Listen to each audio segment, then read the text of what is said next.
Hi guys! Welcome back to my YouTube channel. So today's video guys, gagawa po tayo ng isang simple space cooking. Kung nakikita nyo po, may tofu po ako dito. So syempre, hihiwain natin into cubes. Kailangan po ang paghihiwa ng tofu is gentle only. Yung parang dahan-dahan lang ang paghihiwa para hindi po siya mag-crack. Yeah, bring you up. Yeah, come on. 그랬던 나를 와빠끼게 한 건 너. 나를 거울 앞에서 수성이게 만들어버린 너.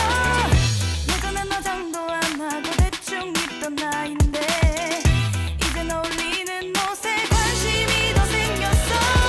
너에게 잘 보이려 하더라고.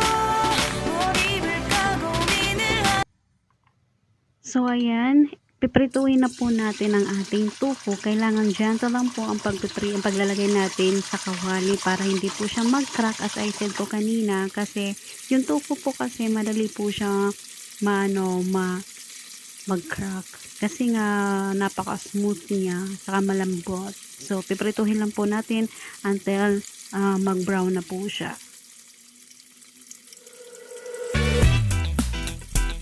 Yeah. You up.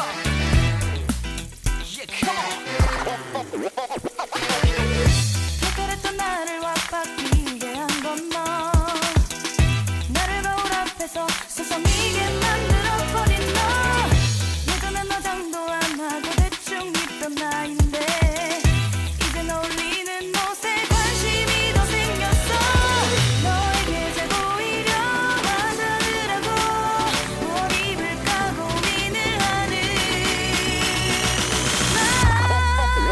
예뻐지고 싶어. 너를 처음 본 순간 나만 보게 하고 싶어. 다른 곳은 보지 마. 예뻐지고 싶어.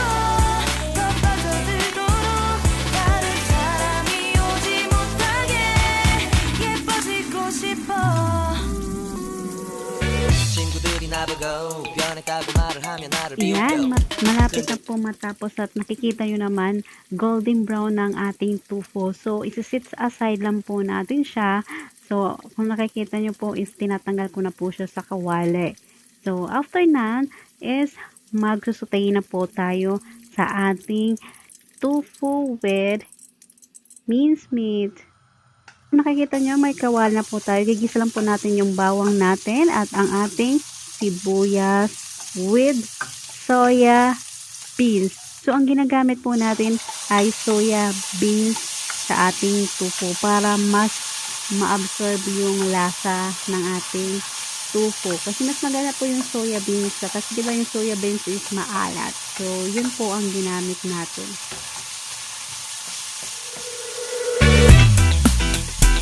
Yeah. Bring you up. Yeah, come on.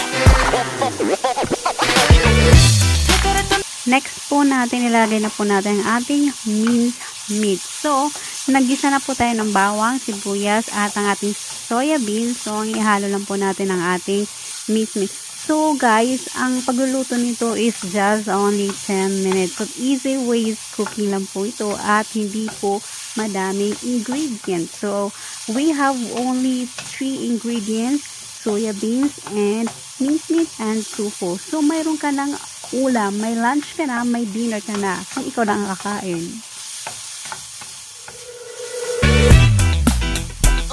Yeah. Bring you up. Yeah, come on. Then, pagkatapos niyan, lagyan po natin ng konting tubig lang po. As in, konting tubig lang para lang maluto po ang ating minced meat.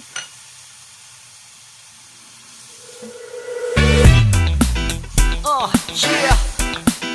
Bring you up. Yeah, come on.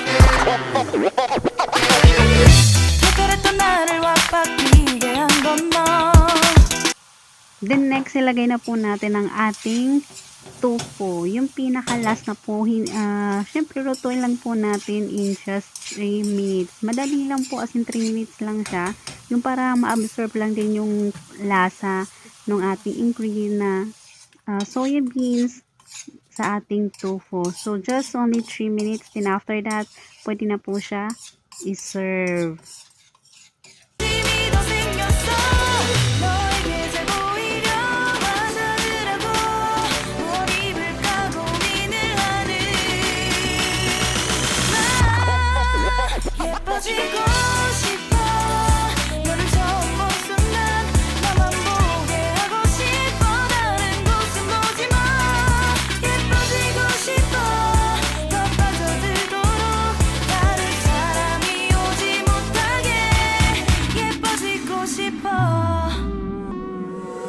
친구들이 나보고